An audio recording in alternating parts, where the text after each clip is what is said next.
এই জমিনে যারা ঈমান আনবে এবং নেক আমল করবে, আমি আল্লাহ নিজে ঘোষণা করছি আসমান এবং জমিনের রহমতের যত দরজা আছে সমস্ত দরজা বরকতের দরজাগুলো আমি আল্লাহ রাব্বুল আলামিন খুলে খুলে দেব। আল্লাহ রাব্বুল আলামিন বলেন, اليوم نختم على أفواههم وتكلمنا أيديهم وتشهد أرجلهم بما كانوا يكسبون। আজকের এই দিনে আমি তোমার মুখকে মোহর মেরে দিলাম, মুখ থেকে কোনো আওয়াজ বের হবে না, কারণ যারা সারা জীবন মিথ্যা কথা বলেছিল সেই দিনও তারা সেদিন আল্লাহর সামনে মিথ্যা কথা বলার চেষ্টা করবে। সেদিন আল্লাহ বলেন, তোর মুখটাকে আমি মোহর মেরে দেব, আজকে তোর সাক্ষী দেবে তোর হাত তোর পা। এই হাত দিয়ে কি করেছিস? ক্ষমতা ছিল কলমের খোঁচা দিয়া জগদ্ধন্য আলেমের বিরুদ্ধে রায় দিয়ে তাকে ফাঁসির কাজটা ঝুলিয়ে মেরেছিস, আজকে তোকে জাহান্নাম যেতে হবে।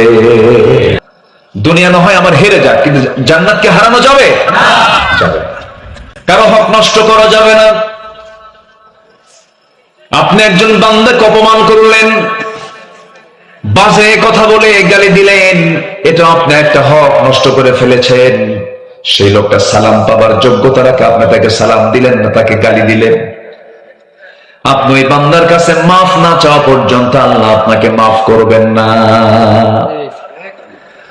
আপনি কাউকে থাপ্পড় মেরেছেন, ওই বান্দা কষ্ট পেয়েছে, আপনাকে মাফ করে নাই। বিনা কারণে আপনি জুলুম করেছেন, থাপ্পড় মেরেছেন, ক্ষমতার দাপট দেখিয়েছেন, কিন্তু লোকটা মাফ করে নাই, আল্লাহ পাক আপনাকে মাফ করবেন না। এই জন্য বান্দার হকটা বড় কঠিন ব্যাপার। এই সমস্ত বিষয়গুলো মাথায় রাখতে হবে। এই দুনিয়াতে আমার প্রত্যেকটা সেকেন্ডকে কাজে লাগাতে হবে, কোন মুহূর্তকে নষ্ট করা যাবে না, এক সেকেন্ডকে নষ্ট করার কোনো সুযোগ নেই। কারণ আল্লাহ রাব্বুল আলামিন বলছেন, আল্লাহ রাব্বুল আলামিন সুন্দর করে জানাচ্ছেন জীবন মৃত্যু কেন দিলাম, শোনো।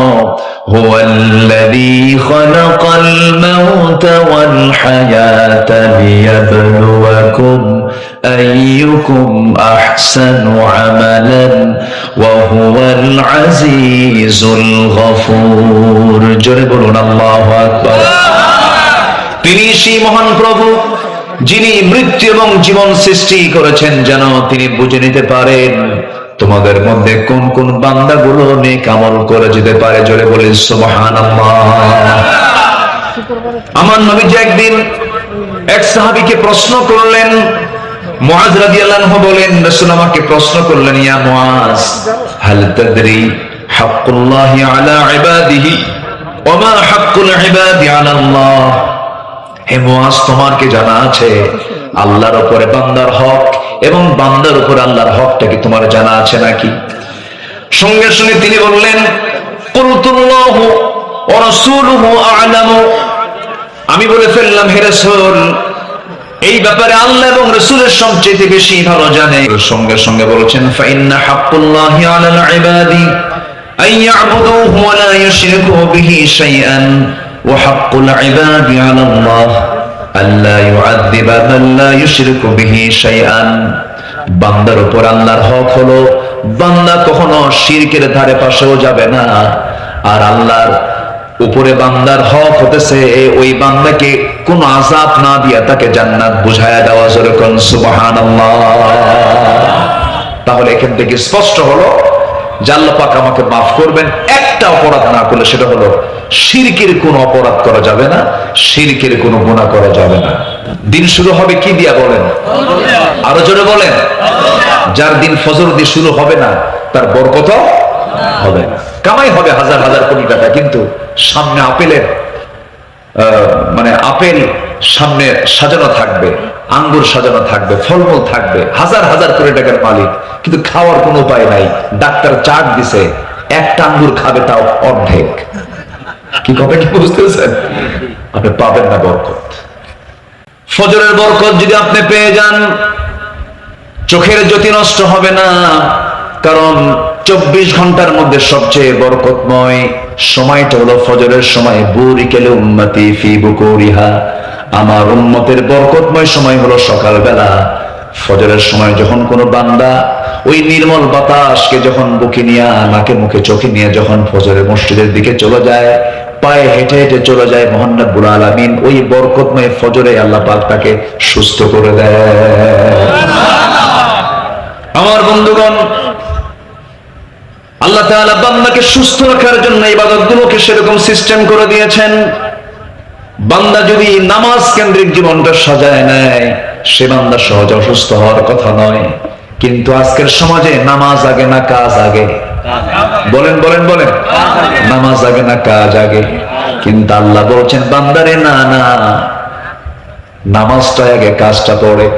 আল্লাহ রাব্বুল আলামিন সুন্দর করে বলছেন, إذا نودي للصلاة من يوم الجمعة فاسعوا إلى ذكر الله وذروا البيع ذلكم خير لكم إن كنتم تعلمون। যখন নামাজের জন্য আহ্বান করা হবে, আযান যখন দেওয়া হবে, সেই সময় তোমরা সমস্ত বিজনেস, সমস্ত লেনদেন সবকিছুকে মাইনাস করে নামাজের দিকে রওনা দিয়ে দাও, জিকিরের অন্বেষণে মসজিদের দিকে চলে যাও। এটার মধ্যে তোমার জন্য কল্যাণ আছে। নামাজ যখন শেষ হয়ে যাবে, বান্দা মসজিদে গাট্টি নিয়ে বসে থাকার দরকার নাই, মসজিদে ঘন্টার পর ঘন্টা সময় কাটানোর দরকার নাই। নামাজ আদায় হয়ে গেছে, নামাজ শেষ হওয়ার সঙ্গে সঙ্গে মসজিদ থেকে তুমি দ্রুত বের হয়ে পড়ো, রিজিকের সন্ধানে বের হয়ে যাও। যে রিজিকটা তুমি তালাশ করবে, সেই রিজিকের মধ্যে আমি আল্লাহ তাআলা অগণিত নিয়ামত দিয়ে ধন্য করে দেব। জোরে করে সুবহানাল্লাহ। জান্নাত পাওয়ার জন্য শর্ত হলো হক নষ্ট করা যাবে না, ফরজ লঙ্ঘন করা যাবে না, বড় কোনো কবিরা গুনাহ করা যাবে না, বড় কোনো কবিরা গুনার দিকে যাওয়া যাবে না। ছোট ছোট গুনাহ আল্লাহ পাক এত বড় দেখবেন কেন? আল্লাহ পাক নিজেই বলছেন, ইন তাজতানিবু কাবাইরা মা তুনহাউনা আনহু নুকাফির আনকুম সাইয়্যাতিকুম ওয়া নুদখিলকুম মুদখালান কারীমা। তুমি যদি বড় বড় গুনাহগুলোকে ছেড়ে দাও, ছোট ছোট গুনার দিকে আমি আল্লাহ নজরে দেব না। এই গুনাহগুলোকে মাফ করে দিয়ে আমি তোমাকে সুন্দর সম্মানজনক জান্নাত আমি তোমাকে দিয়ে দেব। জোরে বলে সুবহানাল্লাহ। তাহলে গুনাহ ছাড়তে হবে। কোন গুনাহ বলে? বড় গুনাহ। শিরক, হক, বাপ মাকে না দেখা, মিথ্যা সাক্ষী দেওয়া, সতী নারীর উপরে মিথ্যা অপবাদ চাপায় দেওয়া, গীবত করা, জুলুম করা, জেনা করা, হত্যা করা, জাদু করা, সুদ খাওয়া, এগুলো তো মনে হয় আমার দেশে নাই। আছে না নাই? মদের দোকান রাজশাহীতেও আছে। দোকান যেহেতু আছে, কাস্টমার নাই। আসতে কয় দোকান যেহেতু আছে, দোকানের মালিক নাই, লাইসেন্সও নাই। লাইসেন্সও আছে। উনিও কিন্তু সবে কদরের রাত্রিতে গিয়ে আল্লাহর কাছে যায়, মাফ চা, আল্লাহ আমারে মাফ করে দাও। কিন্তু সুদের দোকানদার, মদের দোকানদার, কিসের দোকানদার বলেন তো? তাহলে এখন বলেন তো, দোয়া আগে আল্লাহর কাছে চাওয়া দরকার না আগে বড় গুনাহ ছাড়া দরকার? বলেন তো, বলেন কি ছাড়া দরকার? গুনাহ ছাড়া দরকার। তাহাজ্জুদ আপনার বাদ পড়ে গেছে, সমস্যা তেমন নাই। নফল নামাজ বাদ পড়ে গেছে, সমস্যা তেমন নাই। কিন্তু আপনি সুদ খান না, আপনি জেনা করেন না, আপনি মদের কারবার করেন না, আপনি জমির আইল ঠেলাঠেলি করেন না, আপনি এই সমস্ত বড় বড় গুনাহ থেকে নিজেকে বিরত রাখতে পেরেছেন, আপনার দুই এক রাত তাহাজ্জুদ মিস হলে তেমন কোনো ক্ষতি হবে না। আল্লাহ পাক আপনাকে এই বড় বড় গুনাহ ছাড়ার জন্য আল্লাহ পাক আপনাকে জান্নাত দিয়ে দিবেন। জোরে বলেন সুবহানাল্লাহ। বড় গুনাহ করা যাবে না। ভাত খাওয়ার সময় পায় না, কিন্তু কোনটা ছাড়ে না? কোথায় যে একটা কামড় মারে। মাহফিলে এসে প্রশ্ন করে, হুজুর বিড়ি খাওয়া কি?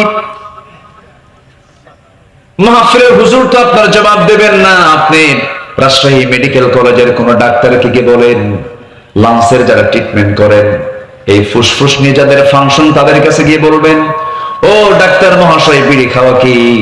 সঙ্গে সঙ্গে তিনি জবাব দিবেন, বিড়ি খাওয়া হলো ক্যান্সারের কারণ, বিড়ি খাওয়া হলো যৌন রোগের কারণ, বিড়ি খেলে পরে হৃদরোগের কারণ হয়ে যায়, হার্ট স্ট্রোক হয়, ক্যান্সার হয়, এরপরে বিভিন্ন জটিল জটিল রোগ আক্রান্ত হয়ে যায়, শ্বাসযন্ত্র তার নষ্ট হয়ে যায়। তাহলে এখন বলুন, যে নেশা পান করলে পরে ক্যান্সার হতে পারে, সেই বিড়ি খাওয়াটা ইমানদারের জন্য জায়েজ না নাজায়েজ? কি ওয়ালা তুলকু বিআইদিকুম ইলা তাহলুকা, নিজকে তুমি ধ্বংসের দিকে ঠেলে দিও না। আল্লাহ পাক আমার আপনার লাঞ্চ দিয়েছেন ফ্রেশ, আর এটাকে আমি বিড়ি খায়া এটাকে আমি পচায় দিলাম, এটা কি ভালো কাজ হতে পারে? তাহলে আমি এই অঙ্গের হক নষ্ট করলাম কিনা বলেন? আমার বন্ধুগণ, আল্লাহর হক আদায়ের জন্য বান্দার কিছু করণীয় কাজ আছে। মোটামুটি 10টা কাজ যদি কোনো বান্দা করে ফেলে, আল্লাহর হক সে আদায় করে ফেলতে পারবে। এই জন্য আমরা 10টা কাজ আমরা শিখে যাব।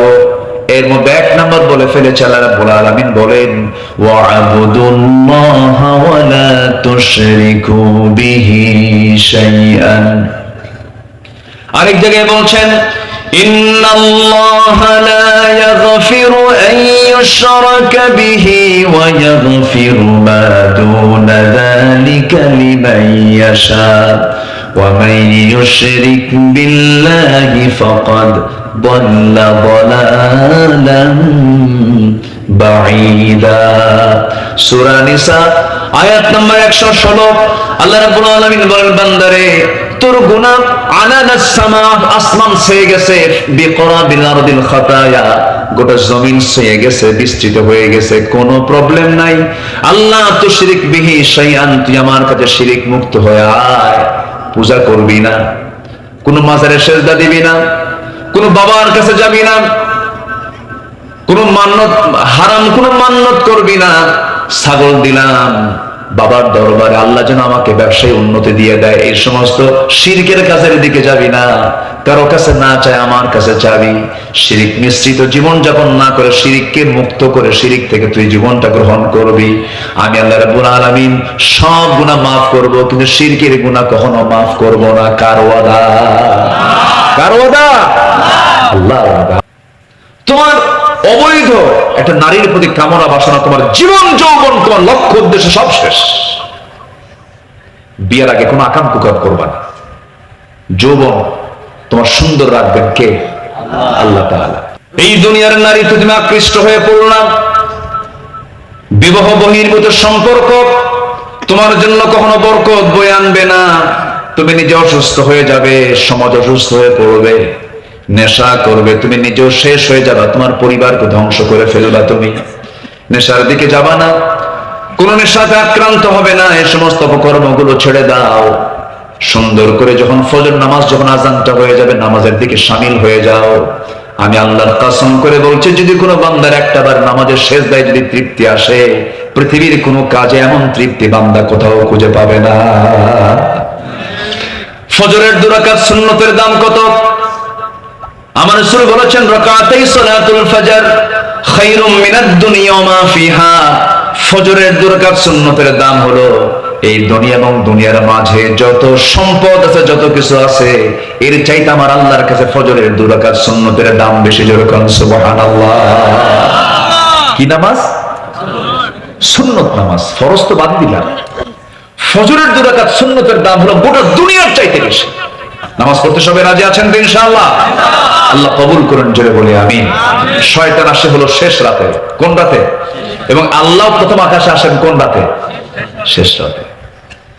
আল্লাহ রাব্বুল আলামিন নিজে ফিস সামাইদ দুনিয়া, দুনিয়ার আকাশে আসেন এবং বলেন, মিন মুস্তাগফিরিন ফাগফির লাহ, কোন ক্ষমা প্রার্থী আছে আমার কাছে ক্ষমা চাবে, আমি তাকে ক্ষমা করে দেব। ওই সময় শয়তান করে কি, ফজরের ঠিক আগ দিয়া ওই সমস্ত বান্দার কাছে আস্তে করে চলে আসে, শিওরে বসে। শয়তান ওয়াজ করে, শয়তান বলে, আলাইকা লাইলুন তাবিল, আলাইকা লাইলুন তাবিল, তোমার রাত বড় লম্বা, ঘুমাও ঘুমাও। ওই সময় রাসূল বলেন, যদি কোনো বান্দা যদি ওই সময় 3টা কাজ যদি করতে পারে, শয়তান সেই সময় 3টা গিট মেরে চলে যায়, 3টা গিরা দিয়ে চলে যায়, 3টা গিট্টো মেরে চলে যায়। রাসূল বলেন, ওই 3টা গিট যদি কোনো বান্দা যদি ছুটাতে চায়, 3টা কাজ তার জন্য করা জরুরি। নাম্বার 1 রাসূল পরামর্শ দিচ্ছেন, 1 নাম্বার হলো আযান শোনার সঙ্গে সঙ্গে সুন্দর করে বিছনা থেকে নিজের পিঠটা সরায় নেবে। 1 নাম্বার গিট ছুটে চলে যাবে। সুন্দর করে পবিত্র সুন্দর করে ওযু বানায় নেবে। 2 নাম্বার গিটটা চলে যাবে। এরপর আস্তে আস্তে হেঁটে হেঁটে মসজিদের দিকে রওনা দিয়া ফজরের 2 রাকাত নামাজ শেষ করে ফেলবে। আমার রাসূল বলেন এই 3টা কাজ করার সঙ্গে সঙ্গে শয়তানের বেঁধে দেওয়া 3টা গিট ছুটে যায় এবং একটা টোটাল দিন শয়তান তার কাছে আসার সাহস পায় না। জোরে বলে সুবহানাল্লাহ। নামাজকে আমরা কন্টিনিউ করব। আমরা এত নিরাপদে আছি বাংলাদেশে, আলহামদুলিল্লাহ বলেন। পশ্চিমবঙ্গের মানুষগুলোকে দেখেন, নিজের চোখে দেখলাম, আমি নিজেও ফোন দিয়েছিলাম। মসজিদে তারা কি করেছে, এমন রেকর্ড হয়েছে 100 বছরের ঐতিহ্যের মসজিদ ভেঙ্গে ফেলে দিয়ে সেখানে পূজা করতেছে, আমি দেখলাম। অথচ শত শত বছর এই ভারত আমাদের শাসন করেছে মুসলমানরা, ঠিক কিনা বলেন? হিন্দু ভাইরা কি বিপদে না নিরাপদে? আমার দেশে বলুন তো আমার দেশের যে সংখ্যালঘু হিন্দুগুলো আছে, আমরা তাদেরকে শত্রু ভাবি না ভাই ভাবি? বলেন বলেন বলেন। আমার দেশে সাবেক প্রধান বিচারপতি একজন হিন্দু ছিলেন, এস.কে. সিনহা, সুরেন্দ্র কুমার সিনহা। একটা সবচেয়ে বড় সম্মানজনক পদ। ওই অনেক ডিসিএসপি, বড় বড় কর্মকর্তা আমাদের বিভিন্ন জায়গায় হিন্দু ভাইরা আছেন। ব্যবসার দিক থেকে হিন্দু ভাইরা আমার দেশে পিছিয়ে নাই, এগিয়ে আছেন। আমরা যদি একটু লাল রক্ত চক্ষু যদি আগাতাম, কেউ কি পারত? কিন্তু না, আমরা তাদেরকে অত্যন্ত জামাই আদরে রাখি। এক কথা কি ঠিক কিনা বলেন? আমরা মন্দির পাহারা দিতে শিখেছি। আল্লাহর ঘরকে যারা টুকরা বানাবে, আল্লাহ তাদেরকে কি করবেন? টুকরা বানায় দিবেন। সময় বেশি দিন নাই, আমার মন বলছে খুব বেশি দিন সময় নেই। কিতাবুল জিহাদ, আমার রাসূল যে আগাম কিছু ভবিষ্যৎবাণী করেছেন, আমার মনে হয় সে হাদিসটার দিকে ধীরে ধীরে ইতিহাসের মোড় সেই দিকে চলে যাচ্ছে। যুদ্ধ একটা হবে হিন্দের সাথে। হিন্দ পৃথিবীতে একটাই, সেটা হলো আমাদের প্রতিবেশী, আমাদের পাশে যারা আছে। সম্মানিত ভাইরা, একটু মনোযোগিত কথাগুলো শুনি। মাসের নামটা কি বলেন তো? বলেন কি মাসের নাম বলেন? হজ। আমি প্রথম আয়াত শুরু করেছি কোন সূরা থেকে? বলেন বলেন কোন সূরা থেকে? হজের মাসে আরো কিছু ইবাদত আছে। এই মাসে কি খাওয়া বেশি হয়? কেউ কিছু কয় না, গোশত খাওয়া বেশি হয়। দেখলাম কলকাতার কিছু হিন্দু মা বোনরা কান্নাকাটি করছে, তারা গরু পেলেছেন বছর খানেক ধরে, বিভিন্ন ঋণ টিন করে তারা গরু পেলেছেন। কি করবেন? কোরবানির আগে তারা গরুটা বিক্রি করে দিবেন। কিন্তু কোরবানি করা নিষেধ, কোরবানির পশু আর বিক্রি হচ্ছে না। সম্মানিত ভাইরা, পৃথিবীর যত প্রাণী আছে সব আল্লাহ পাক মানুষের খেদমতের জন্য সৃষ্টি করেছেন। যেরকম সুবহানাল্লাহ। ছাগল শুধু ঘাস খাবে, ও তৃণভোজী। ছাগলের দাঁতের যে মাড়ি, গরুর দাঁতের যে মাড়ি, সবগুলো মাড়ি হলো, দাঁতের মাড়ি হলো সমান, কোনো চোকা চোকা কোনো ভাব নাই, সব সমান মাড়ি। দেখছেন না গরুর মাড়ি কি সব কি সমান? একটাও চোকা দেখবেন না। কিন্তু আপনি সিংহের দিকে তাকান, বাঘের দিকে তাকান, ওদের দাঁতের মাড়িগুলো কি সব চোকা চোকা। ওর দাঁত প্রমাণ করে কোনো ঘাস খাওয়া নাই। কি খাবো? রক্ত গোশত খাবো। আর বান্দার মুখের যে দাঁত, এই দাঁতের মধ্যে সোজাও আছে, চোকাও আছে। কি কিছু আছে কি একদম সোজা, কোনো চোকাচোকি নাই, একদম সোজা। মানে তুমি শাকসবজিও খাও আর চোকা যে আছে কিছু গোশতও খাও। জোরে কোন সুবহানাল্লাহ। আল্লাহ সব কিছু বলে দিয়েছে। আমার বন্ধুগণ, যারা বলে আমরা নিরামিষ ভোজি, ভালো কথা, নিরামিষ ভোজি আপনি হলেন, বাংলাদেশের নাগরিক, আপনি নিরামিষ ভোজি মানুষ, সমস্যা নাই। কিন্তু সাহারা মরুভূমি গুলো আছে না নাই বলেন? যে এলাকায় কোনো ঘাস জন্মায় না, কোনো গুলো গাছ গাছালি হয় না, ওই এলাকার মানুষগুলো কি খেয়ে বেঁচে থাকবে? ওই তপ্ত মরুর অঞ্চলে উটগুলো ঘুরে ফিরে বেড়ায়, এই প্রাণীগুলো ঘুরে ফিরে বেড়ায়, তাদের তো আমিষ ছাড়া কোনো উপায় নাই, তারা কেমন করে বাঁচবে? আল্লাহ রাব্বুল আলামিন সেই জন্য বান্দার জন্য আমিষও জায়েজ করেছেন, নিরামিষও জায়েজ করেছেন। যেরকম সুবহানাল্লাহ। গরুর হালাল প্রাণী, গরুর চর্বিতে, উটের চর্বিগুলোতে আল্লাহ রাব্বুল আলামিন ক্যান্সারের প্রতিষেধক রেখেছেন। ক্যান্সারকে নিরাময়ের জন্য এই সমস্ত চর্বিগুলো দরকার। ডাক্তার হাজারবার বলুক কিছু কিছু খাবেন। ইসলামের থিওরি হলো, রাসূল সুন্দর সায়েন্টিফিক ব্যাখ্যা দিয়েছেন। রাসূল বলেছেন তোমরা পেটটাকে 3 ভাগ করো, 1 ভাগ খাবার, 1 ভাগ পানি, 1 ভাগ খালি। সবই খাও, কিন্তু অল্প অল্প করে খাও, অপচয় করো না, নষ্ট করো না। জোরে বলেন সুবহানাল্লাহ। ডাক্তার বলে দেয় মধু খাবেন না, আপনার ডায়াবেটিস। কিন্তু ডায়াবেটিসের রোগী করে কি দিনে 5 বার চা খায়, 5 কাপ বা 5 চামচ চিনি দিয়া, কি 5 চামচ চিনি দিয়া উনি চা খান, কিন্তু ডাক্তার বলে দিচ্ছে কি মধু খাবেন না। কিন্তু মধু এমন একটা, আল্লাহ রাব্বুল আলামিন এমন একটা নিয়ামত আল্লাহ পাক বান্দার জন্য দিয়েছেন। আল্লাহ পাক সুন্দর করে বলেছেন, বান্দারে এই দুনিয়াতে যত রোগ আছে, একমাত্র মৃত্যু নামক রোগ ছাড়া সমস্ত রোগের ঔষধ রেখে দিয়েছি এই মধুর ভিতরে। জোরে বলেন সুবহানাল্লাহ। মাত্র 1 পাউন্ড মধু, মাত্র 1 পাউন্ড মধু বানাতে 20 লক্ষ মৌমাছিকে, 20 লক্ষ মৌমাছিকে, কত 20 লক্ষ মৌমাছিকে কোটি কোটি মাইল অতিক্রম করে এই মধুগুলো সংগ্রহ করতে হয়। ফুলে পড়ে ফলে পড়ে এই সমস্ত মৌমাছির যদি লেবার পেমেন্ট যদি দেওয়া লাগতো, 1 পাউন্ড মধুর দাম হতো কোটি কোটি টাকা। আল্লাহ পাক বান্দার জন্য হাতের নাগালের সাধ্যের ভিতরে করে দিয়েছেন। সুবহানাল্লাহ বলা যাবে না? সেই সুন্দরবনের মধু গিয়েছিলাম 3 দিন আগে। সাতক্ষীরা শ্যামনগর মাহফিল ছিল। মাহফিল কমিটিকে বললাম, ভাই আমারে ভাত দেন বা না দেন, মধু দিয়ে। কি কথা কি বুঝলেন? কিন্তু বললাম, ভাই মধু যিনি দিবেন শর্ত হলে একটু খাঁটি মধু দিয়েন। বলুন তো, মধু সমস্যা না মানুষ সমস্যা? কি সমস্যা? মধু মানে কি জানেন? মধু কিনতে নিলে মনে হয় খাঁটি। তো কি আমি কি ভুল বলতেছি বলেন? চিন্তা করো যে এত বড় একটা নিয়ামতের আল্লাহ পাক খাবার দিয়েছেন, যা সব রোগের ঔষধ, আর সেই মধুর ভিতরে যারা ওই কি বলে রাজশাহীর মিষ্টির শিরা যারা ঢুকায় দেয়, ওদের শুধু একবার ফাঁসি না, ডবল ডবল ফাঁসি হওয়া দরকার ছিল। আল্লাহ পাক ওয়াহা ইলা নাহলি আন ইত্তাখিযি মিনাল জিবালি বুয়ুতা, আল্লাহ পাক মৌমাছিকে ওহী করলেন, তুমি তোমার বাসা বানাও গাছের ডালে, বড় বড় ইমারতের নিচতলায় নিচের দিকে সুন্দর করে বাসা বানাও, বিভিন্ন জায়গা থেকে মধুগুলো সংগ্রহ করো, সেই মধুগুলো নিয়ে এসে এখানে ঢোকাও। তার সিস্টেমটা কি? এর বিভিন্ন ডিপার্টমেন্ট, ওর মধ্যে রানী মৌমাছি থাকে, কর্মী মৌমাছি মধুগুলো সংগ্রহ করে, আর পুলিশ মৌমাছি দরজায় দাঁড়ায় থাকে। কোন মৌমাছি মধু আনতে নিয়ে পায়ের সাথে ময়লা নিয়ে আসলো, কামড় মেরে মেরে ফেলে, মধু নষ্ট করা যাবে না। কেউ তো সুবহানাল্লাহ বলতেছেন? এত বড় আল্লাহ পাক কি দায়িত্ব এই মধুর ডিপার্টমেন্ট আল্লাহ পাক মানুষকে দেন নাই, কারণ আল্লাহ জানেন যে মানুষ কোন জাত। কি কথা বলতেন? মধুর দায়িত্ব কাকে দেওয়া হয়েছে? মৌমাছিকে। 100% তারা কাজ করে। কি সুন্দর করে তারা মানুষের জন্য বানায় ফেলে ফার্মাসিউটিক্যাল, আনলিমিটেড, লিমিটেড না। কত মধু আল্লাহ পাক দিয়েছে। আমার বন্ধুগণ,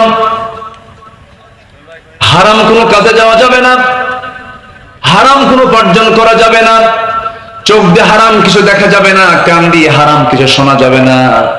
চোখের মধ্যে আল্লাহ রাব্বুল আলামিন যে পানি রেখে দিয়েছেন, সেই পানিটা এই মিনারেল ওয়াটারের মতো পানি নয়, মিঠা পানি নয়। চোখের পানিকে আল্লাহ রাব্বুল আলামিন বানায়া দিয়েছেন হলো লবণ পানি। আর সে লবণ পানি রাতের বেলা ঘুমানোর পর সকালবেলা হয়ে যায় হলো কি পেশুক নাকি ময়লা, চোখের কি পেস্টি, আবার কয় পেস্টি। আচ্ছা যাই হোক, যেটাই হোক একটা হবে তো। চোখের ময়লা সাদা অংশ, এটা কি নাপাক? আচ্ছা এটা কি নাপাক? না, আল্লাহি এটা নাপাক নয়।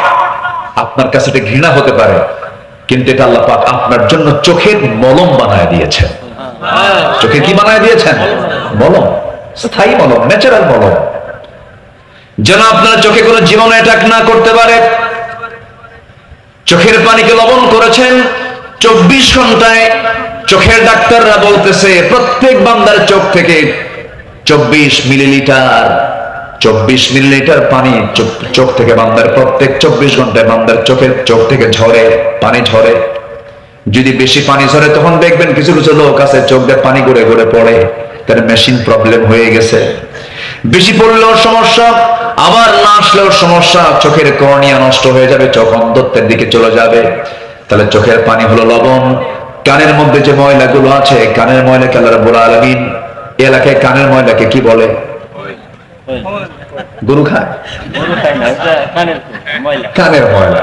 এই যে কত ভাষা না, ভাষার তো কোনো শেষ নাই। বলি আলহামদুলিল্লাহ, অনেক সুন্দর ভাষা আপনারা কথা বলেন। চারঘাট, এটা চারঘাট। চারঘাটের সাথে মনে হয় রাজশাহী শহরের ভাষার মিল নাই। কোথায় যাচ্ছ গো, ভাত খেয়েছো? এরকম টান কি আছে নাকি এদিকে? আছে, কিছু আছে। মামার বেটা কত যে মজা ভাষার মধ্যে। কে দিয়েছেন? কে দিয়েছেন এই মজা? বলেন, কে দিয়েছেন? আল্লাহ দিয়েছেন। আলহামদুলিল্লাহ। রাজশাহীর আম কি যে আল্লাহ পাক নিয়ামত দিয়েছেন। গোটা পৃথিবী জানে রাজশাহীর আম। বলেন আলহামদুলিল্লাহ। গোটা দুনিয়া জানে, গোটা দুনিয়া। এই দেশ থেকে আম বাহিরে যায়, আলহামদুলিল্লাহ বলবেন না? অনেক বড় নিয়ামত। গাছে ঝুলতেছে আম, কিছু দিয়ে দিয়ে আমার। আচ্ছা, আম পাকে নাই এখনো? না, এদিকে এখনো নাই।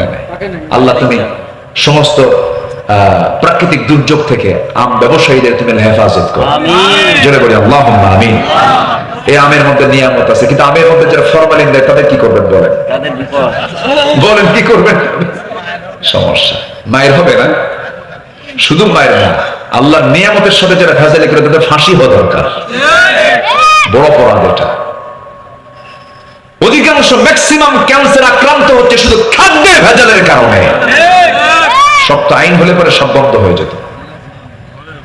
সম্মানিত ভাই, আমরা সবকিছুর হক আদায় করবো। কানের ময়লাকে ইয়ারক্স, কানের ময়লা, এটা আল্লাহ পাক তিতা করে দিয়েছেন। কি করে দিয়েছেন? তিতা। খাইতো নাই, বুঝবো কেমনে? এটা মেডিকেল সায়েন্স বলছে কানের ময়লা হলো তিতা, চোখের পানি হলো লবণ, আর মুখের চতুর্দিকের জিহ্বার চতুর্পাশে লালা হচ্ছে স্বাদহীন, কোনো স্বাদ নাই। দেখেন, তিন অঙ্গের তিনটা রকম, চোখ লবণ, কান তিতা, মুখ স্বাদ ছাড়া। সুবহানাল্লাহ বলবেন না আপনি? এটা কে করে দিয়েছেন? আল্লাহ করে দিয়েছেন। আল্লাহ বলছেন, বান্দারে, মুখের লালা যদি আমি তিতা করে দিতাম, কোনো খাবার ভাল লাগতো না। যদি মুখের লালা যদি তোর জন্য মিষ্টি বানায় দিতাম, পৃথিবীর কোনো মিষ্টি তোমার স্বাদ লাগতো না। আমি মুখের মধ্যে এমন লালা দিয়েছি যে লালার মধ্যে কোনো স্বাদ নাই। যা তোর জিহ্বায় চলে আসে সঙ্গে সঙ্গে বলে ফেলি সেটা গরু গোশত, এটা খাসির গোশত, এটা মুরগির গোশত, এটা ন্যাংরাম, এটা গোপাল ভোগ, এটা রাজভোগ, এটা খিরসাপাতি, এটা হাড়ি ভাঙ্গা, এটা কি হিমসাগর। কত জামের স্বাদ। এই যে 200 প্রকার 250 প্রকার জামগুলো আছে আপনাদের, এত প্রকার স্বাদগুলো, এত ক্লাস, সমস্ত ক্লাসিফিকেশন করে দিয়েছে যে যন্ত্র, সেই যন্ত্রের নাম হলো জিহ্বা। সুবহানাল্লাহ বলা যাবে না? আল্লাহ রাব্বুল আলামিন এত কিছু দিয়েছেন, বান্দারে আমার নিয়ামতের শুকর আদায় করবি। আমার যদি শুকর আদায় করতে পারিস, আমি তোর প্রতি নিয়ামতের ভান্ডারটা ওপেন করে দেব। শিরিক করবি না। নাম্বার 2 হলো আমার হক আদায় করার জন্য তোর 2 নাম্বার কাজ হলো ভালো করে ঈমান আনবি, এবং ঈমান নিয়ে তুই টিকে থাকবি। এবং আল্লাহ তাআলা ঈমান আনার সঙ্গে সঙ্গে আল্লাহ রাব্বুল আলামিন বান্দাকে স্পেশাল কিছু হুকুম করেছেন। যেমন এখন হজের মাসে হজ করো, হজটা ফরজ কাজ, আর হজের সঙ্গে আরেকটা আমল যোগ করে দিয়েছেন, সেটা হলো কোরবানি করো। কোরবানি কার হুকুম? আসতে বলেন, কোরবানি কার হুকুম? আল্লাহর হুকুম। ফসল্লি লিরাব্বিকা ওয়ানহার, নামাজ পড়ো, কোরবানি করো। কি কোরবানি করবেন বলেন? গরু, উট, দুম্বা, খাসি, ছাগল। এলাকায় মুরগিও হয় মনে হয় নাকি? মুরগি হয় না? আচ্ছা, মুরগি কি জবাই হয় না? জবাই তো হয়। কার নামে? আসতে বলেন, কার নামে হয়? কার নামে? উট হবে। উট হবে কয় ভাগে বলেন? না, উটকে আপনি 10 ভাগে করতে পারবেন। আচ্ছা, গরুকে আপনি 7 ভাগে করতে পারবেন। রাসূল করেছেন এটা। যদি কেউ শুনে থাকেন কোনো মাসলা মাসায়, আমার দেশে আবার উল্টা পাল্টা কইলে তার ভাইরাল হয় বেশি। আমার দেশে আবার উল্টার দিকে চলে তো বেশি, মানে উল্টা যত কয় এদিকে ইউটিউবাররা ওই তালেই থাকে। উল্টা কে কয়? উল্টা বানায় দেয়। আমার নবীজি সাহাবা কেরামকে বলেছেন, তোমরা ভাগে ভাগে দিয়ে দাও, সমস্যা নাই, চলো, হাদিস সম্মত বিষয়। তবে উত্তম হচ্ছে একা দেওয়া। পরিবারের পক্ষ থেকে আমি কোরবানি করছি, বাস আমি আমার পরিবারের পক্ষ থেকে কোরবানি করলাম, এটা হচ্ছে সবচেয়ে উত্তম বিষয়। তবে ভাগে দিলেও কোনো সমস্যা নাই। আবার অনেকে প্রশ্ন করেন, আমার তো কোরবানি আমার আকিকা আমার মা দেয় না, আমার বাপ দেয় না, তো আমার আকিকাটা বাদ আছে, আমি কুরবানির মধ্যে ঢুকায় দিতে চাই। এটা আমার দেশে একটা প্রচলিত একটা প্রথা আছে, কিন্তু কোরবানির সাথে আকিকার কোনো সম্পর্ক নাই। কারণ আকিকার হয়তো গোশতের হুকুম আর কোরবানির গোশতের হুকুম এক থাকতে পারে, এক সমস্যা নেই, কিন্তু আকিকার সম্পর্ক হলো জন্মের সাথে। জন্ম নেওয়ার 7ম দিনে হলো আকিকা। কোন দিনে বলেন? 7ম দিনে। ছেলে হলে 2টা ছাগল, মেয়ে হলে 1টা ছাগল, বাস। এটা হচ্ছে জন্মের সাথে। 7 দিন পার হয়ে গেছে, আকিকার আর হুকুম সেখানে জারি থাকতে পারে না। কিন্তু আমার দেশে মনের সান্ত্বনা নিয়ে অনেকে আকিকা করেন, কিন্তু আল্লাহ তাআলা বলতেছেন যে তুমি কি করো, জিলহজ মাসে তুমি যখন পেয়ে যাবে সেই সময় আমার পক্ষ থেকে আরেকটা হুকুম হলো তুমি কোরবানি করো। কার জন্য? আস্তে, কার জন্য? কার জন্য? আল্লাহ তো গোশতও নাই, রক্তও নেয় নাকি? আল্লাহ কি গোশত নেন, রক্ত নেন? কিছুই নেন না।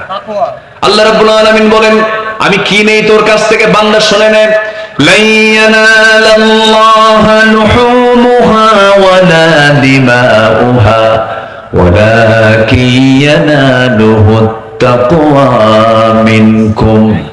আল্লাহর দরবারে কোন গোশত যায় না, কোন রক্তও যায় না, আল্লাহর দরবারে চলে যায় হলো তোমাদের তাকওয়া। কিন্তু আমার দেশে কিছু প্রাণীর প্রতি মহব্বত রাখা কিছু বান্দার সামনে কয়েকদিন পরে আবার তারা মাঝে মাঝে উকি মেরে ওঠে। কিছু নাস্তিক চক্র আছে, যখন কোরবানির দিন আসে, কোরবানির 2-1 দিন আগের থেকে শুরু করে, আহারে লাখ লাখ প্রাণীকে মেরে ফেলে, আজকে মানুষ কেমন অমানুষ হয়ে গেছে দেখছেন? কি ফতুয়া মারে, আছেন এরকম, আছেন এরকম, আছেন। যে সমস্ত নরাধম গুলো এই সমস্ত কথা বলে, জিহ্বা টেনে ছেড়া দরকার এই বেয়াদবদের। আসতে বলবেন না, জোরে বলেন ঠিক কিনা? তুমি সারাদিন মুরগি মেরে খাও, তুমি সারাদিন তুমি কাচ্চি বিরিয়ানি খাও, তুমি সারাদিন তোমার বাড়িতে রোস্ট খাও, আর করোনার আগ দিয়ে তোমার এখানে চুলকানি উঠে যায়। এই সমস্ত প্রাণীগুলো একদিনে মারার কি দরকার? এদেরকে 2 পা উল্টা করে ঝুলাইয়া পেটানো দরকার এদেরকে। কোরবানির হুকুম কে দিয়েছে? আল্লাহ। এটা কি ছোটখাটো কোনো হুকুম নাকি? অনেক বড় হুকুম। কোরবানি কিছু কিছু বান্দার জন্য ওয়াজিব। কোরবানি তাকে আদায় করতেই হবে, কোরবানি তাকে দিতেই হবে। এটার ভাগ নিয়ে সমস্যা। আবার অনেকে কোরবানির আগ দিয়ে ফ্রিজ কেনে। কি কেনে বলেন? ফ্রিজ কেনে, ভাবে যে গরুর ওজন কত, গরুর ওজন অনুযায়ী ফ্রিজের ওজন ঠিক করে। আছে কিনা? আচ্ছা বলেন তো, আপনি যে কোনো রেফ্রিজারেটর, যে কোনো ফ্রিজের মালিক, ফ্রিজ দোকানদারের মালিক, মানে ফ্রিজের যে দোকান আছে সেই দোকানদারকে আপনি প্রশ্ন করবেন যে আপনার কোন মাসে সবচেয়ে বেশি ফ্রিজ বিক্রি হয়? বলেন কোন মাসে? কিসের আগে? কোরবানির আগে। আচ্ছা বলেন তো, প্রথম যে কোরবানির হুকুম হয়েছিল এটা কি খাওয়ার? না। বলেন এটা কি খাওয়ার? না। হাবিল এবং কাবিলের যে দ্বন্দ্ব ছিল, এই দ্বন্দ্ব মেটানোর জন্য আল্লাহ রাব্বুল আলামিন কি করলেন? দুজনকে কোরবানির অর্ডার দিলেন, তোমরা দুইজনে পশু জবাই করো। যার পশু আসমান থেকে আগুন এসে ভস্ম করে দেবে তার কোরবানি কবুল, আর যার আগুন পোড়াবে না, যার কোরবানির পশু পুড়বে না, সেটা গ্রহণ করা হবে না। সেটা গ্রহণ করা হয়নি, সেটা অগ্রহণীয়। আল্লাহ যদি এইরকম সিস্টেম এখনো রাখতেন, ভয়ে কেউ কুরবানি দিত না। ভয়ে কেউ কি কুরবানি দিত না? ওরে বাবা, আমি যদি কুরবানি দিতে নিয়ে যদি আসমান থেকে আগুন না আসে, আমার তো সবাই কবে তো সো কি কথা বলছেন? আল্লাহ পাক আমাদেরকে বাঁচিয়েছেন যে এরকম কোনো কিছু এখন এই সিস্টেমটা নাই। তবে অনেকের লক্ষ লক্ষ টাকার লোন আছে, উনি 3 লক্ষ টাকার গরু কেনেন। আছে কিনা বলেন? যখন বলে ভাই আপনি কি? আমি তো গরু। তুমি কি ছাগল? তুমি কি ভেড়া? আছে না ভাই বলেন? তো এই সমস্ত প্রাণী কিনে আপনি প্রাউড করবেন, ফেসবুকে পোস্ট স্ট্যাটাস দিয়ে বলবেন যে এই যে 1 লাখ টাকার গরু অমুক মেম্বার কিনছেন, অমুক চেয়ারম্যান কিনছেন, অমুক এমপি সাহেব কিনছেন। আল্লাহর দরবারে এই সমস্ত রিয়া প্রদর্শনীর কোন কোরবানি আল্লাহর দরবারে মঞ্জুর হবে না। কোরবানির পশুর নাম দিছে ডোনাল্ড ট্রাম্প। কিছু কব বলবো? পশুর নাম কি দিছে? Donald Trump. নেতানিয়াহু নাম দিছে হলো দামোদর দাস নরেন্দ্র মোদী। কোরবানির পশুর নাম। একজন আমাকে প্রশ্ন করছে কয়েকদিন আগে মাহফিলে, হুজুর যে পশুর নাম দিচ্ছেন ডোনাল্ড ট্রাম্প, ওটা দিয়ে কি কোরবানি হবে? কি উত্তর দিই? মানে আধুনিক দুনিয়ার আধুনিক প্রশ্ন। আচ্ছা বলেন তো, ডোনাল্ড ট্রাম্প যে নামটা দিচ্ছে ওটা কি ও জন্ম থেকে নাম নিয়ে আসছে? তো ওটা কুরবানি দিলে সমস্যা কোথায়? কিন্তু ওটার নাম ডোনাল্ড ট্রাম্প দেওয়ার কারণ কি জানেন? ডোনাল্ড ট্রাম্পের চুলের সাথে ওর চুলের মিল আছে, কি ঠিক আছে কিনা? গতবার এক কুরবানির পশু হাতে উঠছে, তার নাম দিছে হলো তাহেরি। বাদ তো কারোই দেয় না, নাম তাহেরি দিচ্ছেন কেন? কস এমন মনসে না আছে, আমার গুরুটা খুব উচ্ছৃঙ্খল, খুব নাচানাচি করে। সম্মানিত ভাইয়েরা, বিকৃত নাম এটা উচিত না। যে নামটাই হোক না কেন, কোন ব্যক্তিকে হেয় করে কোন নাম রাখা উচিত না। তবে এই জাতীয় কোন পশু যদি কেউ জবাহ করে, এতে কোরবানির কোনো ক্ষতি হবে না, কিন্তু যিনি নামটা দিয়েছেন তার জন্য অবশ্যই তাকে জবাব দিতে হবে। কার আদালতে? আল্লাহর আদালতে। এগুলো করা ঠিক না। এটা করবেন কেন? আপনি নাম এটা নাম দিবেন কেন? এটা উচিত না। কোরবানি করবো আমরা কার খুশির জন্য বলেন? আসতে বলেন, কার খুশির জন্য বলেন? কোরবানির কোন পশু, কোরবানির পশুর যে গোশতগুলো সুন্দরভাবে আগে আত্মীয়ের মাঝে বন্টন করবো। জোরে বলি ইনশাআল্লাহ। কার মাঝে বলেন? আত্মীয়ের মাঝে। নিজে বেশি রাখবো না দিব বেশি? বলেন। দিব বেশি, নেব কম। আমার যেন খুব দ্রুত যেন শেষ হয়ে যায়, এটাকে বেশি রাখার জন্য নয়। আমি আমার ব্যক্তিগত একটা আমলের কথা বলি। কোরবানি দেওয়ার নিয়ম হচ্ছে 3 দিন। কয়দিন বলেন তো? 3 দিন। পরপর 3 দিন দেওয়া যায়, এবং এই 3 দিন বান্দা রোজাও রাখতে পারে না। আর একটা ঈদের দিনও বান্দা রোজা রাখতে পারে না। তো আমি ঈদের পরের দিন আমার গ্রাম যেটা, সেই গ্রামে আমি এক্সট্রা করে একটা কুরবানি দেই।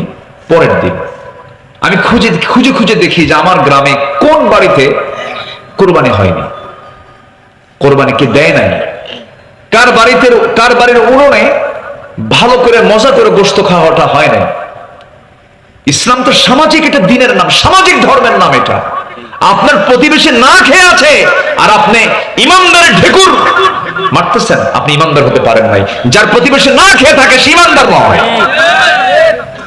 আমি পরের দিন করি কি, আমি নিজে ব্যক্তিগত একটা আমলটা বলা ঠিক না, আমি বলে ফেললাম।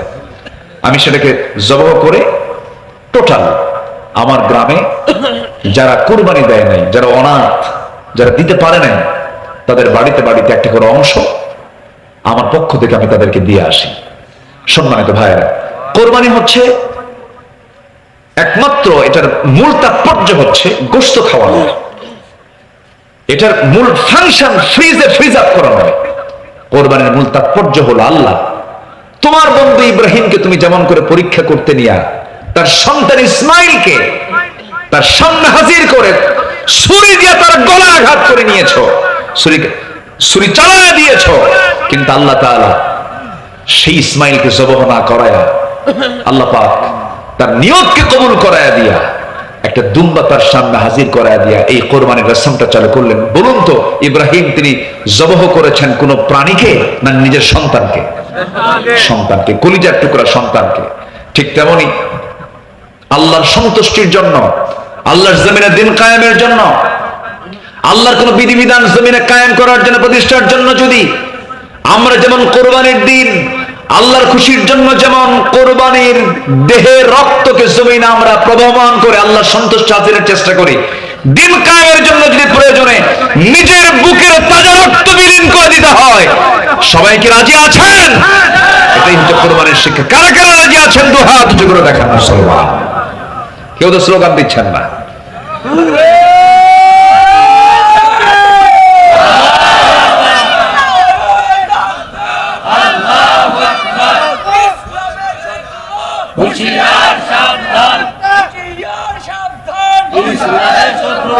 আল্লাহ কবুল করুন, জোরে বলে আমিন। তাহলে জীবন দেব আমরা কার পথে? জীবন দেব আমরা কার পথে? আল্লাহ আমার জান এবং মাল কিনে নিয়েছেন জান্নাতের বিনিময়ে। কিসের বিনিময়ে বলেন? জান্নাতের বিনিময়ে। আল্লাহর হক আদায় করার জন্য 10টা কাজ। 1 নাম্বার বলেছে শিরিক করা যাবে না। নাম্বার 2 হলো ভালো ঈমান আনতে হবে এবং টিকে থাকতে হবে সেই পথে। নাম্বার 3 হলো আল্লাহকে ভয় করা। নাম্বার 4 হলো আল্লাহর বিচারে ফয়সালা মেনে নেওয়া, আল্লাহ যা বলেছেন সেই জায়গায় কোনো প্রকার অভিযোগ না তোলা, আপত্তি না তোলা। নাম্বার 5 হলো সালাত কায়েম করা, যাকাত আদায় করা। নাম্বার 6 হলো হজ করা। আমার দেশে বহু লোক আছে সিডনি চলে যায়, স্ট্যাচু অফ লিবার্টি দেখার জন্য চলে যায়, আমেরিকা চলে যায়, ব্রিটেন চলে যায়, কিন্তু হজে যাওয়া হয় না। এমন পুরো কপাল আমার দেশে আছে না নাই বলেন? আছে। সোনার দাম হলো 2.5 লক্ষ টাকা ভরি, কিন্তু আমার নবীর সোনার মদিনায় যেতে সময় মাত্র টাকা লাগে 1,40,000 50,000। খুব একটা কঠিন কিছু নয়। ওই যে কবিদের কবিতাটা এক সময় ছিল, মনে বড় আশা ছিল যাব মদিনায়, এরকম করে তারা কবিতাগুলো বলতেন। আজকে এটা বাস্তবতায় আমরা তা পাই না। এখান থেকে ঢাকা যেতে সময় লাগে 10 ঘন্টা 12 ঘন্টা মাঝে মাঝে, কিন্তু মক্কায় যাওয়ার জন্য ঢাকা থেকে মাঝে মাঝে সময় লেগে যায় মাত্র 5 ঘন্টা। খুব অল্প সময় আপনি যেতে পারবেন। হজের নিয়ত করে ফেলেন। 1 বছর আমের ব্যবসা করে 10 লক্ষ টাকা কামাই করলেন, মনে মনে ভাববেন যে টাকাটা পাবো, আল্লাহ তোমার ঘরটা দেখে আসবো। আল্লাহ বলছেন ওমান দাখালাহু কানা আমিনা, যে বান্দা আমার ঘরে ঢুকবে, আমার হারামের মধ্যে ঢুকবে, আমি তাকে নিরাপত্তা দিয়ে দেবো। জোরকান সুবহানাল্লাহ। আরাফার ময়দানে যদি কোনো বান্দার হজ কবুল হয়ে যায়, নবজাতক শিশু মার পেট থেকে যেমন গুনাহ মুক্ত হয়ে দুনিয়াতে আসে, যার হজটা কবুল হয় আল্লাহ রাব্বুল আলামিন তাকে শিশুর মতো গুনাহহীন করে আল্লাহ পাক তাকে প্রস্তুত করে নেন। আর যে বান্দার উপর হজ ফরজ হয়েছে কিন্তু হজ না করে মারা গেল, সে যেন বেদিন হয়ে মারা গেল। কি হয়ে মারা গেল? বেদিন হয়ে মারা গেল। হজের মাসে একটু আপনাদেরকে এই বিষয়ে কিছু কথা বললাম। নাম্বার 7 হলো সিয়াম পালন করা। সাওমুলি ওয়া নাজজি বিহি, এটা আল্লাহর হক। হজ আল্লাহর হক। ওয়ালিল্লাহি আলান নাসি হজ্জুল বাইতি মান ইসতাতা ইলাইহি সাবিলা। রোজা রাখবো আমরা। নাম্বার 8 হলো তওবা করব। তওবা করলে পরে সবচেয়ে বেশি খুশি হন তিনি কে আমার বলেন? আল্লাহ তাআলা। গুনাহ করেছেন গোপনে গোপনে, আল্লাহর কাছে মাফ চাইবো আমরা গোপনে গোপনে। আল্লাহকে বলবো আল্লাহ তুমি যেমন দুনিয়াতে আমার গুনাহকে গোপন করে নিয়েছো, আল্লাহ তুমি তোমার কাছে এটা গোপন করে তুমি আল্লাহ আমাকে মাফ করে দিও। আল্লাহর কাছে বেহায়ের মতো কাঁদতে হবে, আল্লাহর কাছে অস্থির হয়ে কাঁদতে হবে, চোখের পানি ফেলে ফেলে কাঁদতে হবে। আমার ভাইরা, দুনিয়া থেকে আমিও বিদায় হব, আপনিও বিদায় হবেন। কেউ বাঁচার জন্য আসে নাই। যে কোনো মুহূর্তে দুনিয়া থেকে বিদায় নিয়ে নেব। মৃত্যু কিন্তু সহজ কোনো বিষয় নয়। ইদ্রিস আলাইহিস সালাম একদিন বলছেন আল্লাহ মৃত্যুর যন্ত্রণা কেমন আমাকে একটু দেখায় দাও তো, আমি একটু দেখতে চাই। মালাকুল মউত পাঠায় দিলেন, তার জান কবজ হয়ে গেল। আল্লাহ পাক তাকে আবার জিন্দা করলেন। এবার বলা হলো ইদ্রিস কষ্ট কেমন হয়েছে? তিনি বলছেন আল্লাহ আমার কাছে মনে হলো আমার যখন জান কবজ হচ্ছিল, একটা জীবিত মানুষের মাথার চামড়া টেনে টেনে পা পর্যন্ত নিয়ে আসলে যত বড় না কষ্ট হয়, তার চাইতে বেশি কষ্ট আমার অনুভূত হচ্ছিল। সঙ্গে সঙ্গে আল্লাহ বলছেন ইদ্রিস রে, মালাকুল মউত তোমার যখন জানটা কবজ করেছে অত্যন্ত আদর করে যত্ন করে জানটা কবজ করেছে। আদর যত্নের জান কবজের তীব্রতা কষ্ট যদি এমনটা হতে হয়, এমনটা কষ্ট হয়, সবার সামনে মৃত্যুর মুখোমুখি আছে না নাই বলেন? আচ্ছা সবাই আমরা মৃত্যুর মুখোমুখি দাঁড়াবো একদিন। দুনিয়া থেকে বিদায় নিয়ে নেব। দাদা চলে গেছে, দাদি চলে গেছে, নানা চলে গেছে, নানি চলে গেছে। কত স্মৃতি দাদার সঙ্গে একসঙ্গে থেকেছি। দাদার মুখের চিবানো পান মুখের মধ্যে থেকে বের করে আমাকে দিয়েছেন। কত সুন্দর সময়গুলো পার করেছি। সে দাদাটা চলে গেল। কলিজার টুকরা সন্তান চলে গেছে, অনেকের কত আদর করেছেন। মা চলে গেছে, বাবা চলে গেছে, কত কাছের প্রিয়জনরা চলে গেছে। বছর 3 আগের কথা, আমার এক বন্ধুর সঙ্গে আমরা একসঙ্গে পড়াশোনা করেছি, একসঙ্গে আলিম পাস করেছি। নাম হলো জিয়াউর রহমান। একসঙ্গে একই ক্লাসে পড়েছি, কত আনন্দ উল্লাস করেছি, কত আড্ডা মেরেছি। সে আর্মিতে চাকরি পেল, আর্মিতে চাকরি করলো, আর্মির বড় কর্মকর্তা ছিল। মাঝে মাঝে কথা হতো, সুন্দর তেলাওয়াত সে করতে পারে, সুন্দর কণ্ঠ ছিল তার, সন্তানাদিও আছে, পরিবার পরিজনও আছে। হঠাৎ করে একদিন মনে হলো কতদিন বন্ধুর সঙ্গে কথা হয় না, ফোন দিলাম। ফোন ওই দিক থেকে ফোনটা যে রিসিভ করলো, মহিলার কণ্ঠ আসলো। আমি সালাম দিয়ে শুরু করলাম, বললাম মনে হয় আপনি ভাবি হবেন। আমার ভাই, আমার বন্ধু জিয়াটা কোথায়? সঙ্গে সঙ্গে জিয়া তো নাই। আচ্ছা আসলে পরে আমাকে একটু ফোনটা ধরতে বলবেন, আমাকে ফোনটা দিতে। আমি অমক বলছি, কাদা কাদা কণ্ঠে বলছে, ভাই রে আপনার ভাই তো এমন জায়গায় গেছে যে দেশ থেকে মানুষ আর কোনোদিন ফিরে আসে না, দুনিয়া থেকে বিদায় নিয়েছে। আমি নিজেকে স্থির করতে পারলাম না। হারে আমার বয়সী মানুষ, একসঙ্গে পড়াশোনা করলাম, একসঙ্গে সময় কাটালাম। একটা মানুষের জীবন পরিবর্তনের জন্য বেশি কিছু লাগে না।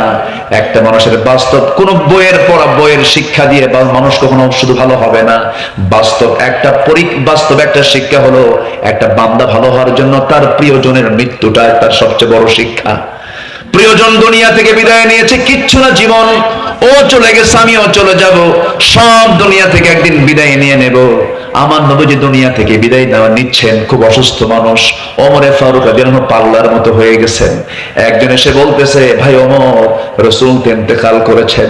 আমার নবীজি খুব পারিবারিক মানুষ ছিলেন, তিনি পরিবারকে খুব মহব্বত করতেন, পরিবারকে সময় দিতেন। ওমরে ফারুক জানেন না তিনি ইন্তেকাল করেছেন, কারণ রাসূল ইন্তেকাল করেছেন সাহাবীদের সামনে না, স্ত্রীর সামনে। বলেন কার সামনে? স্ত্রীর সামনে, ঘরের ভেতরে পর্দার পরিবেশে তিনি ছিলেন, ঘরের মধ্যে তিনি দুনিয়া থেকে বিদায় নিয়েছেন। রাসূল যখন দুনিয়া থেকে বিদায় নেন, তার সামনে কেউ ছিল না, মাত্র একটা মানুষ ছিল, তার নাম হচ্ছে আম্মা জান আয়েশা সিদ্দিকা রাদিয়াল্লাহু তাআলা আনহা। তিনি যখন দুনিয়া থেকে বিদায় নেন, তিনি পরিবারকে খুব মহব্বত করতেন। কলিজার টুকরা ফাতিমাকে ডাক দিয়ে বলছেন, আয়েশা ফাতিমাকে ডাক দাও। তো ফাতিমাকে ডেকে আনা হলো। বলছেন, ফাতিমা রে, তুই দুনিয়াতে থাকবে, আমি দুনিয়া থেকে বিদায় নিচ্ছি, কিন্তু আমি তোকে না দেখলে থাকতে পারি না। আমার নবীজি মেয়েদেরকে খুব পছন্দ করতেন, মহব্বত করতেন। রাসূল বলেন, যার ঘরে 3টা মেয়ে আছে তার জন্য 3টা পৃথক জান্নাত। আমি 4টা মেয়ের বাবা। রাসূল মেয়েদেরকে খুব প্রাধান্য দিতেন, বলতেন, ও মেয়ের বাবারা, বাজার করতে গেলে পরে মেয়ের জন্য আগে বাজার করবা, ছেলের জন্য পরে বাজার করবা, মেয়েদেরকে দাম দিও। আমি মেয়েদের বাবা, মেয়েদেরকে সম্মান করি। আমার রাসূল মেয়েদেরকে খুব মহব্বত করতেন, খুব আদর করতেন। ফাতিমা রাদিয়াল্লাহু আনহাকে বিয়ে দিলেন। বিয়ে দেওয়ার পর থেকে নিয়ে আমার নবীজি তার মৃত্যুর দিন পর্যন্ত 3টা দিন পার হতে দেন না। 3টা দিন চলে গেলে রাসূল অস্থির হয়ে যেতেন, আমার মেয়েটাকে দেখি না, ফাতিমাকে দেখি না, ছটফট করতেন। নবীজি এতটাই পারিবারিক ছিলেন, পরিবারকে খুব মহব্বত করতেন, সন্তানদের সময় দিতেন, বউদেরকে সময় দিতেন। আমার নবীজির 4টা স্ত্রী একদিন একসঙ্গে নবীর সামনে দাঁড়িয়ে বলছেন, হুজুর আপনি কাকে সবচেয়ে বেশি ভালোবাসেন? রাসূল বলছেন, কেন, কি হয়েছে হুজুর? আমাদের 4 জনের মধ্যে গন্ডগোল হয়েছে, আপনি আমাকে ভালোবাসেন, আপনি আমাকে ভালোবাসেন, সবাই বলে আমাকে বেশি ভালোবাসে। আপনার মুখ থেকে শুনতে চাই আপনি কাকে ভালোবাসেন। বলুন তো, এই প্রশ্নটা সহজ না কঠিন? কঠিন প্রশ্ন, বললেই তো ক্যাসাল লেগে যাবে, সমস্যা হয়ে যাবে। রাসূল বলছেন, একটু হিকমত খাটানো দরকার, তোমরা চলে যাও। তাদেরকে পাঠায় দেওয়ার বললেন, আগামীকালকে বলে দেব তোমাদেরকে আমি কাকে সবচেয়ে বেশি ভালোবাসি। ব্রেন খাটায় করলেন কি, সন্ধ্যা হতে হতেই, অন্ধকার হতে হতেই তিনি 8টা খেজুর হাতের মধ্যে নিলেন, 2টা করে প্যাকেট করলেন। 2টা খেজুর নিয়ে প্রথমে আম্মা জান আয়েশার ঘরে গিয়ে বলছেন, আয়েশা রে, আমি তোমাকে দারুণ ভালোবাসি, 2টা খেজুর দিয়ে গেলাম, কিন্তু তোমাকে যে এত ভালোবাসি 2টা খেজুরও দিয়ে গেছি, এই কথা যেন অন্য কোনো স্ত্রীর কানে না যায়। দ্বিতীয় স্ত্রী ঘরে একই কথা বললেন, তৃতীয় স্ত্রী ঘরে একই কথা বললেন, চতুর্থ স্ত্রী ঘরে গিয়ে একই কথা বলে 2টা করে খেজুর দিয়ে আসলেন, একই কথা বলে চলে আসলেন। পরের দিন সকালবেলা বুক ভরা আশা নিয়ে 4 জন চলে গেছে। হুজুর আপনি বলেছেন আজকে জানাবেন কাকে বেশি ভালোবাসেন। রাসূল একটু মুস্কি মুস্কি হাসি মেরে বলছেন, ও আমার স্ত্রীরা, গত রাত্রিতে আমি লুকায়া লুকায়া যার ঘরে 2টা খেজুর দিয়ে আসছি, আমি তাকেই বেশি ভালোবাসি। যা সুবহানাল্লাহ বলবেন না?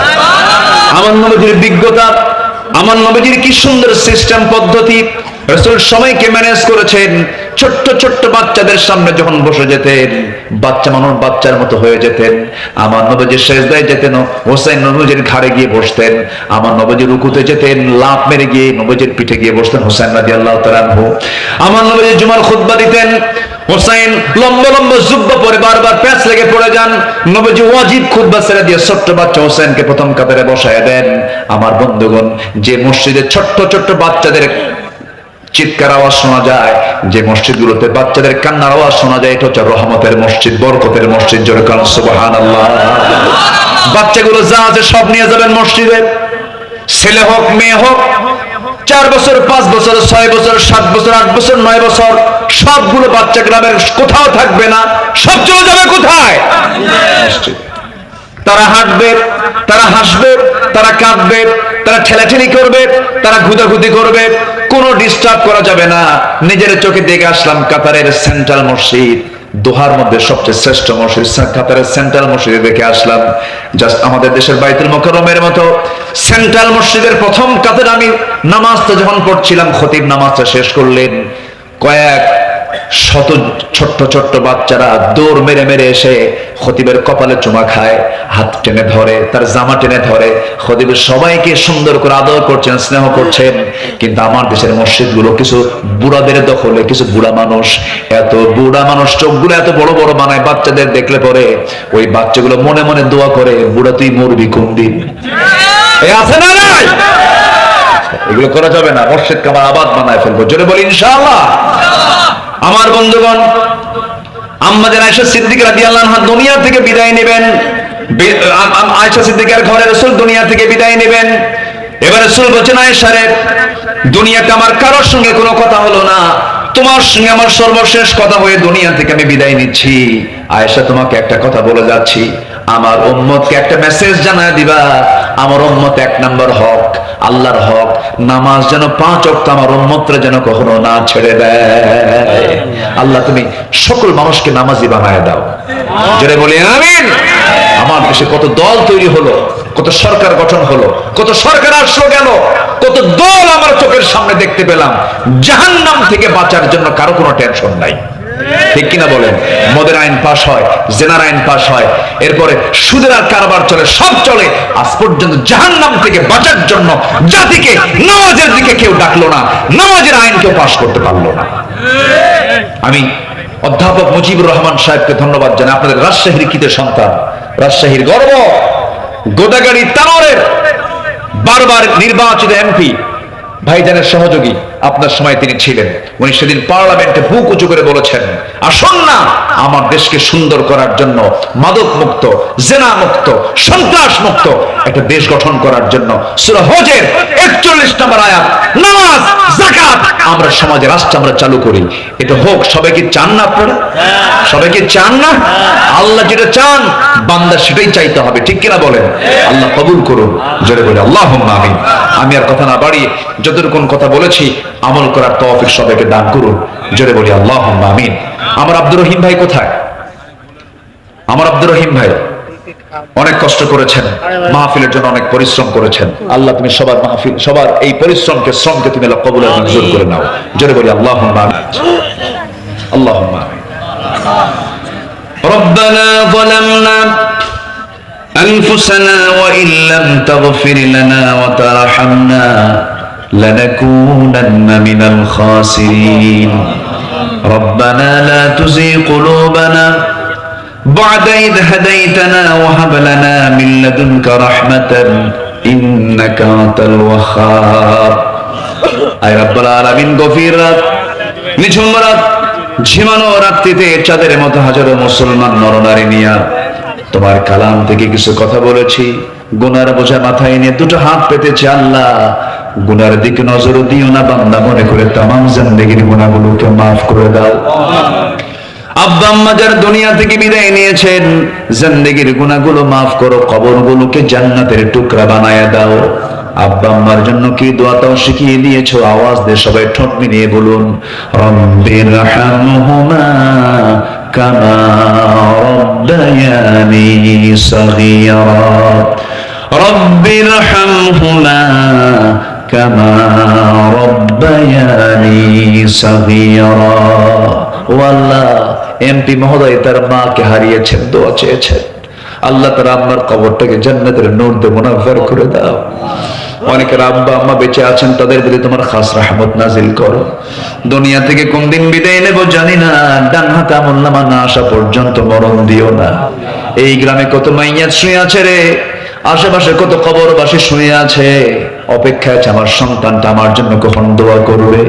আশেপাশে যত কবরবাসী আছেন, কবরবাসীর সমস্ত আযাব মাফ করে দাও, কবরগুলোকে জান্নাতের টুকরা বানায়া দাও। তোমার বান্দাগুলোকে নেয়াত তুলেছে এমন সময় মুসলমানদের পায়ের তলায় মাটি নাই। কাশ্মীরকে বাঁচাও, এই ক্রান্তি লগ্নে 180 কোটি মুসলমানের জন্য একটা অমর তুমি আল্লাহ পাঠায়া দাও। দুনিয়া থেকে যেদিন বিদায় নিয়ে নেবে রে, টেনে হেঁচড়ে ঘর থেকে বের করে দেবে, কবরের দিকে ঠেলে আমাকে নিয়ে যাবে, কবরে শোয়া দেবে। 24 ঘন্টা যাবে না মাথার চুলগুলো খসে খসে পড়বে, 3 দিন যাবে না চামড়াগুলো গলে গলে পড়বে। মাত্র 7টা দিন পেটের নারী বুড়ি সব চোখ মুখ কান নাক দিয়ে বের হওয়া শুরু হয়ে যাবে, কিম্ভূত কিমাকার চেহারা হয়ে যাবে।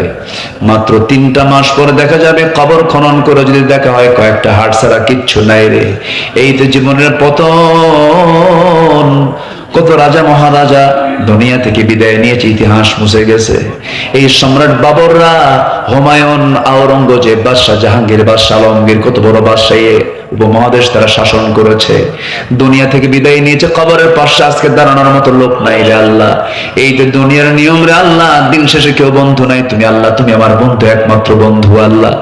সে অন্তিম সময়ে যখন চলে আসবে, জবানে জারি করে দিও কালো জয় কালেমা তাইয়্যিবা লা ইলাহা ইল্লাল্লাহু মুহাম্মাদুর রাসূলুল্লাহ।